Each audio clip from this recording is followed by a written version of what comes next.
Shalom, selamat pagi Bapak Ibu, saudara-saudariku yang dikasihi dalam Tuhan.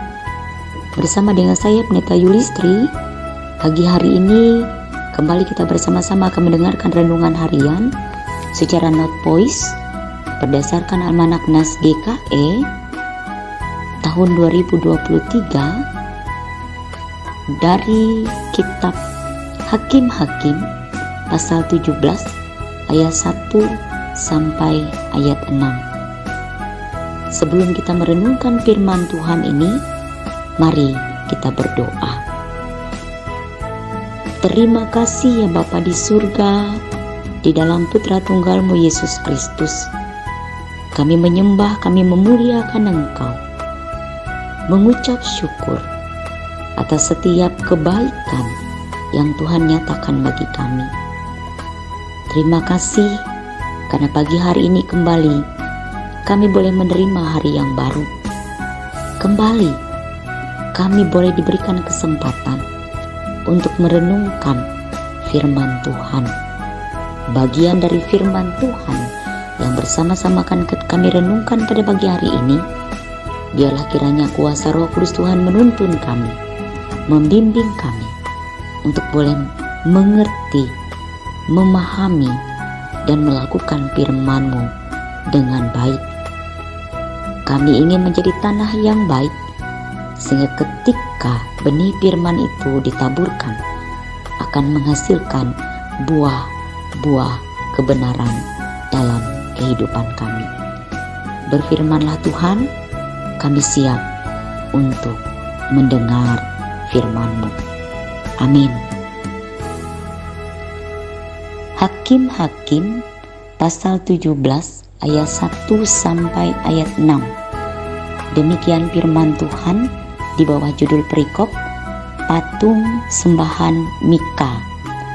Ada seorang dari pegunungan Efraim, Mika namanya. Berkatalah ia kepada ibunya, uang perak yang 1.100 itu yang diambil dari orang daripadamu, dan yang karena itu kau ucapkan kutuk, aku sendiri mendengar ucapanmu itu. Memang uang itu ada padaku, akulah yang mengambilnya. Lalu kata ibunya, diberkatilah kiranya anakku oleh Tuhan. Sesudah itu dikembalikannya lah uang perak yang 1.100 itu kepada ibunya. Tetapi ibunya berkata, aku mau menguduskan uang itu bagi Tuhan. Aku menyerahkannya untuk anakku, supaya dibuat patung pahatan dan patung tuangan daripada uang itu. Maka sekarang uang itu kukembalikan kepadamu. Tetapi orang itu mengembalikan uang itu kepada ibunya. Lalu perempuan itu mengambil 200 uang perak dan memberikannya kepada tukang perak yang membuat patung pahatan dan patung tuangan daripada uang itu. Lalu patung itu ditaruh di rumah Mika. Mika ini mempunyai kuil, dibuatnyalah efod dan terapim, ditabiskannya salah seorang anaknya laki-laki yang menjadi imamnya. Pada zaman itu tidak ada raja di antara orang Israel. Setiap orang membuat apa yang benar menurut pandangannya sendiri. Demikian pembacaan Alkitab. Bapak Ibu jemaat yang dikasihi dan diberkati dalam Tuhan kita Yesus Kristus, ada sebuah cerita tentang seorang ayah yang menjalankan bisnisnya dan mengalami kesuksesan dalam bisnis tersebut. Pada suatu hari ia berjanji kepada anaknya bahwa ia akan memberikan modal usaha kalau anaknya sudah lulus kuliah nanti. Pada saat itu ia mengalami kesuksesan. Namun seiring berjalannya waktu, yang terjadi adalah bisnis yang dijalankannya ini mengalami kebangkrutan atau kemerosotan. Nah, pada saat itu, untuk mendapatkan cara supaya bisa keluar dari kebangkrutan yang terjadi, si ayah ini lalu menjual salah satu aset yang ia punyai, yaitu sebidang tanah. Dan hasil dari penjualan sebidang tanah itu, ia akan merencanakannya memberikan kepada anaknya sebagai modal usaha.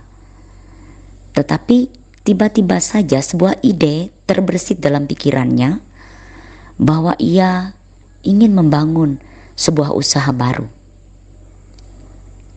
Lalu ia mempergunakan modal dari hasil penjualan sebidang tanah itu untuk membuka usaha baru. Tetapi apa yang terjadi, Bapak Ibu yang dikasihi dalam Tuhan, bisnis baru yang ia bangun juga mengalami kebangkrutan. Sungguh sangat ironis. Ini yang terjadi.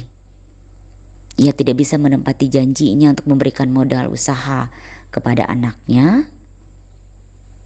dan ia kehilangan modal dari hasil penjualan aset yang ia punyai. Bahkan ia terlilit hutang ratusan juta banyaknya. Bapak Ibu jemaat yang dikasihi dan diberkati dalam Yesus Kristus, ini adalah gambaran yang seringkali terjadi dalam kehidupan kita sekarang. Ada banyak rencana, ada banyak pandangan, ada banyak harapan yang mau kita lakukan dalam kehidupan kita. Bahkan mungkin sudah kita lakukan dalam perjalanan hidup. Kita berpikir, kita berpandangan, kita mempunyai opini bahwa apa yang kita lakukan ini benar dalam pandangan kita. Apa yang kita kerjakan itu benar dalam pikiran kita. Tetapi apa hasil yang kita terima? Yang kita anggap benar dalam pandangan kita, hasilnya adalah justru tidak baik, tidak sesuai dengan apa yang kita harapkan. Ini gambaran kehidupan yang terjadi pada zaman hakim-hakim dalam nas kita pada saat ini. Dalam Hakim-Hakim pasal 17 ayat 1 sampai dengan ayat 6 ini memperlihatkan kepada kita tentang seorang yang bernama Mika. Ia berasal dari pegunungan Efraim, di mana dikatakan ia yang telah mencuri uang ibunya lalu mengembalikannya kepada ibunya, di mana ibunya lalu mengatakan bahwa diberkatilah kiranya anakku oleh Tuhan. Justru berkat yang ia ucapkan ketika anaknya mengaku bahwa ia telah mencuri uang ibunya. Ini memperlihatkan kepada kita bahwa gambaran moral yang ada dalam kehidupan umat pada zaman hakim-hakim adalah berada dalam kemerosotan pada saat itu, di mana setiap orang melakukan apa yang benar menurut pandangannya sendiri. Mengapa ini terjadi? Dikatakan pada ayat yang ke-6, pada zaman itu tidak ada raja di antara orang Israel. Setiap orang berbuat apa yang benar menurut pandangannya sendiri.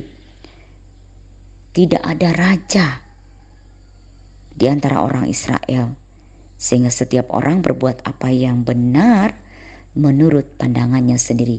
Benarkah tidak ada raja dalam kehidupan orang Israel pada waktu itu? Ada. Faktanya bahwa ada raja dalam kehidupan orang Israel, Bapak Ibu yang dikasihi dalam Tuhan. Bahwa Tuhanlah raja dalam kehidupan orang Israel. Tetapi persoalannya adalah orang Israel tidak menganggap Tuhan sebagai raja dalam hidup mereka. Itu persoalannya. Sehingga mereka merasa bahwa tidak ada raja secara pemerintahan yang memerintah di dalam dunia pada waktu itu. Dan bagi mereka bahwa Tuhan bukanlah raja dalam hidup mereka. Itu persoalannya. Inilah yang menyebabkan orang-orang lalu melakukan apa yang menurut pandangan mereka benar. Sehingga ini mengacu pada individualisme radikal yang menandai zaman hakim-hakim pada waktu itu, di mana orang-orang memandang diri sendiri sebagai panduan bagi moralitas dan etika. Setiap orang merasa bahwa apa yang mereka lakukan itu benar, namun mereka hanya mengukurnya dengan mata kepala sendiri. Itu yang dilakukan oleh Mika dan ibunya pada waktu itu dalam nas kita, di mana Mika mempunyai kuil, lalu ia membuat epod dan terapim dikatakan, dan ia lalu mentabiskan salah seorang anaknya laki-laki untuk menjadi imam di kuilnya tersebut. Apa yang dilakukan oleh Mika ini adalah sesuatu yang melanggar hukum Tuhan pada waktu itu. Janganlah membuat bagimu patung, janganlah menyembahnya, karena aku adalah Allah yang cemburu. Itu dikatakan dalam hukum Tuhan, kan? Firman Tuhan, Taurat Tuhan bagi umat pada waktu itu. Tetapi Mika justru melakukan penyembahan kepada dewa-dewi pada waktu itu, bukan kepada Allah. Ia membuat Allah lain dalam hidupnya.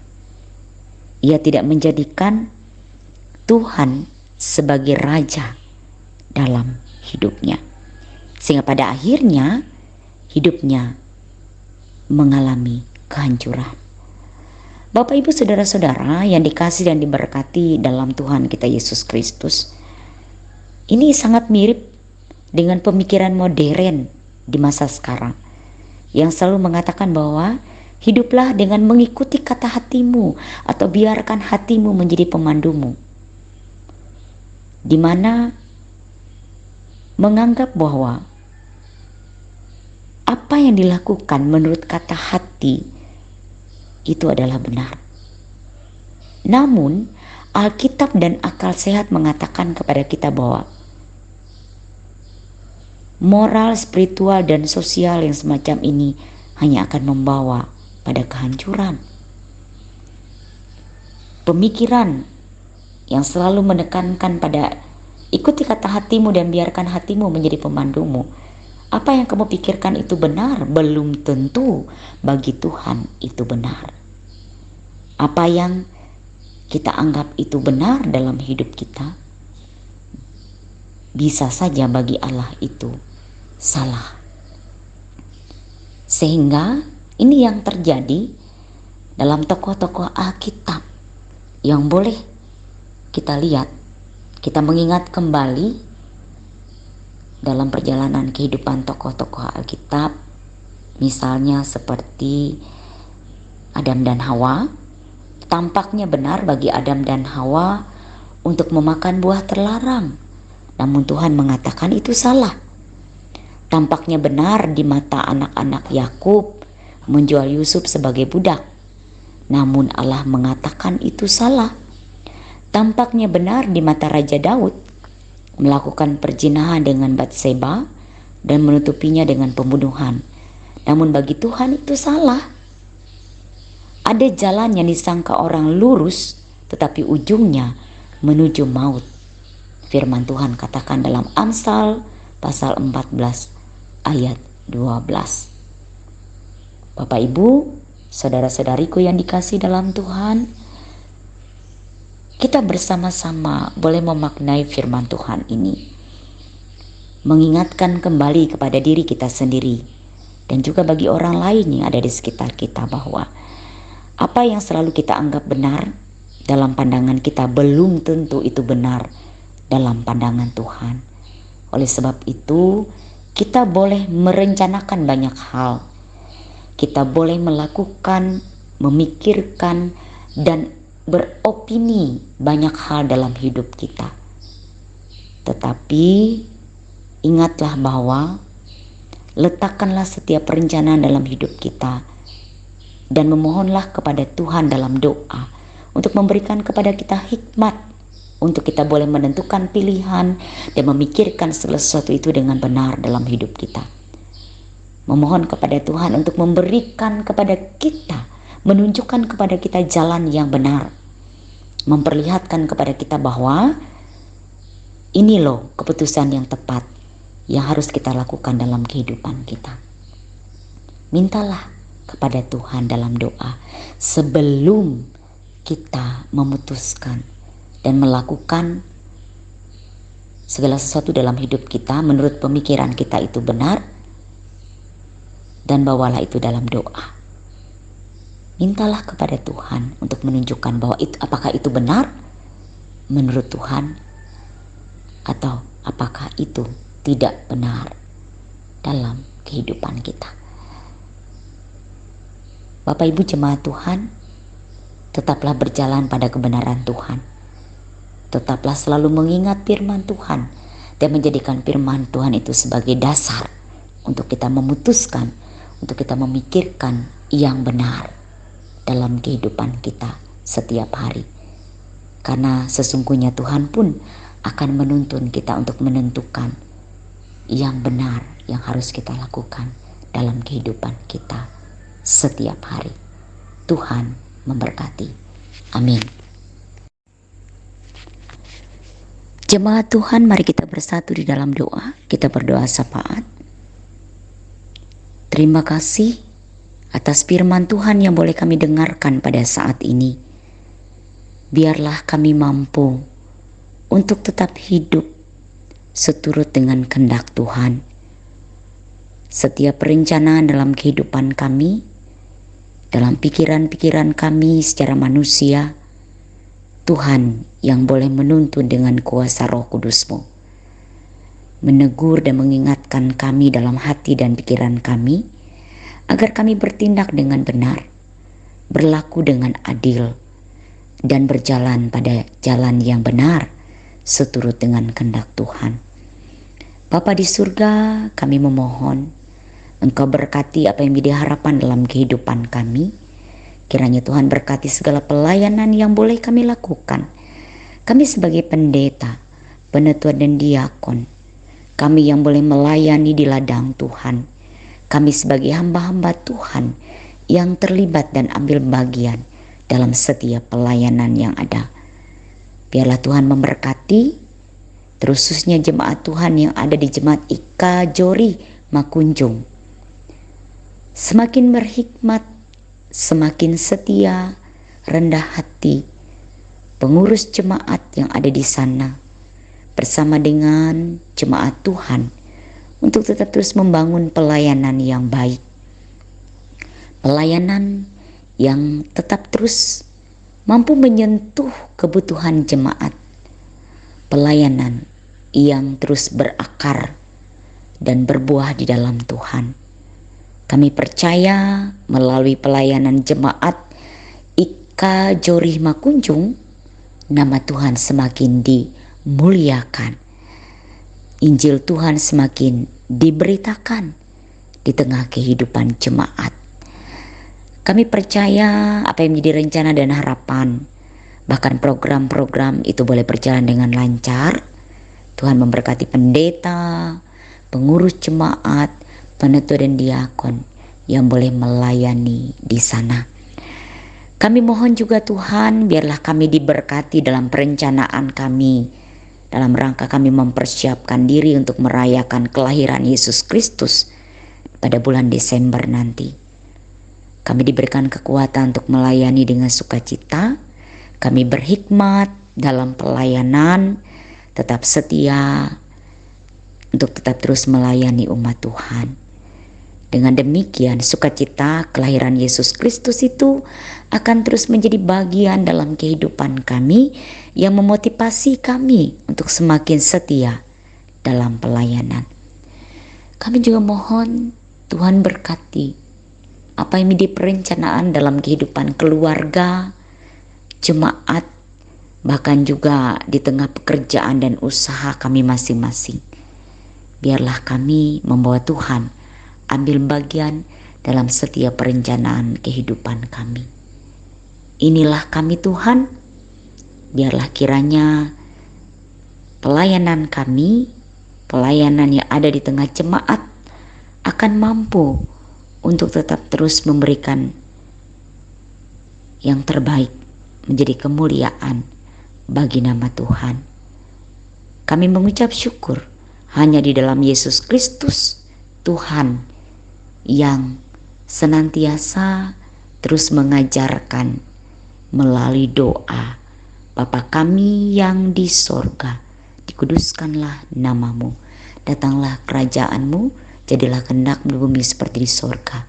Berikanlah kami pada hari ini makanan kami yang secukupnya, dan ampunilah kami akan kesalahan kami, seperti kami juga mengampuni orang yang bersalah kepada kami. Janganlah membawa kami ke dalam pencobaan, tetapi lepaskanlah kami daripada yang jahat. Karena Engkau yang punya kerajaan dan kuasa dan kemuliaan sampai selama-lamanya. Amin. Selamat beraktivitas. Tuhan memberkati. Tuhan memberkati engkau dan melindungi engkau. Tuhan menyinari engkau dengan wajah-Nya dan memberi engkau kasih karunia. Tuhan menghadapkan wajah-Nya kepadamu dan memberi engkau damai sejahtera. Amin.